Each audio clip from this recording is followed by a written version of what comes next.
What's up, guys? A new project I'm working on is I have this game controller which connects to my PC or console. This thing gave up the ghost and quit working about 2 years ago. Well, I've held on to it in hopes of getting it repaired. Well, that's not going to happen. I have another project where I'm making a new game controller for myself, and I decided, well, why don't I just use this and hardwire it and see what kind of results I could get. So that's what I'm working on. As you can see here, I've got two types of microcontrollers. This one here is a kind of an Arduino clone, and that's not going to work for me because it can't do keyboard emulation. This new one here, called a Teensy, which is the board in the center. If I grab a hold of it here, show it to you, you can see it plugs down onto this backboard, which will allow me to just screw the wires to these terminals instead of having to solder all these little pins like this is. Save me a bunch of work. Well, how am I going to get the wires into here? As you can see, there's quite a few buttons here. There's 5, 6, 7, 8, 9, 10, 11, 14 buttons on here. So I need at least that many conductors to make that work. And I don't want to end up with a wire that big around. So after searching long and hard, I couldn't find anything that I could use, but it dawned on me that I had a bunch of HDMI cables laying around.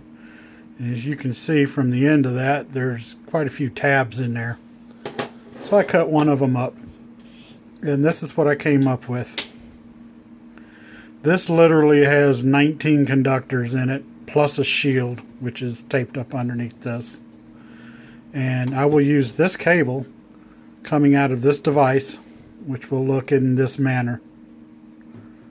And this is nice and, small gauge, easy to deal with.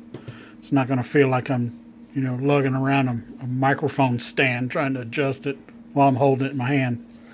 So that's the project. So stand by, and I'm going to open this device up and show you what's inside here. Alright, I've removed all the screws out of it. Well, I say I've removed them, but they're actually still in the back plane. And all the little pieces and parts are going to fall out of here because that's just the way this thing is. Go after that piece. So here's what's inside. As you can see, these are membrane type switches. So there's no soldering on to those directly to get a switch.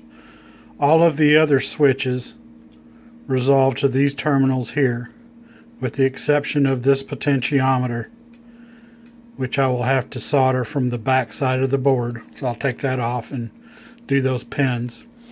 The membrane switches come out on these 3 small terminals, and then one ground, which is the second one down here. So if I short ground to one of these terminals, it's like a press on one of these buttons here. So let me take the board off, and we'll show you that. And through the miracle of time, we're back. Here's the board. I'll take it out of its seating. You can see the battery compartment is still connected, which that will obviously be removed. And my cable is going to have to come through the end here. So I'm going to have to drill a hole. In this case, it looks like a 1/4-inch hole. And bring the cable up in here and solder down to these connections. And these 3 connections here. On the back, the potentiometer, in other words the joystick part, it works off of the center tap is the reference, and the outer parts go up to 3K ohm resistance, and it's variable on how much you move the stick. You move it to this side, it increases the resistance on this peg. Do it the opposite way, it's on that peg, and same thing the other way. So I need to tie into these outer ones and get the resistance back to the analog inputs on my Teensy controller, as it's called. In this case, you'll see that some of these are marked D, 0 through 12 in this case. Actually goes up to 16. And then some of them are analog. Excuse me.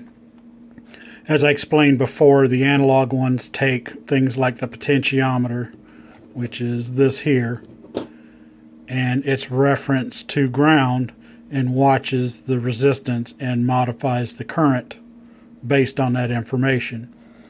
What that basically means is in Windows, when you're moving the joystick, it's how far, like a rudder or, game controller, the Z axis, Y, and X. So that's what I'm attempting to do with this device. This obviously, as you can see how small this stuff is, it's not going to be easy to get some soldered wires in there, but this part shouldn't be too bad. And there's some points back here, and that's where we're headed. So I'll catch you on the next video.